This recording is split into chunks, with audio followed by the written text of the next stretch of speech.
And Pastor Fred, this is the Follow Through. We are listening to God. We're also living for Him. And it's Advent time, right? We're getting ready for Christmas. So the next couple weeks, that's what we're going to be looking at. And so the first thing you do when you get ready for Christmas is you do what? You clean your house.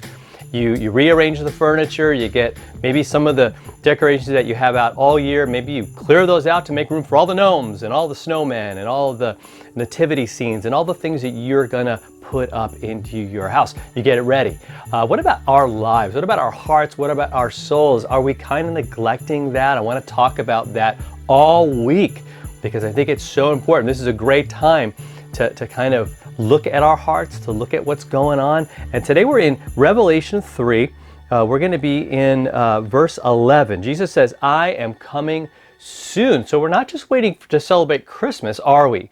We are preparing for Jesus to actually come again, to return, to take us home, to bring a new heavens and a new earth. So he tells us and encourages us. He says, look, so hold fast what you have so that no one may seize your crown, the crown of life that God gave to you. That is so important.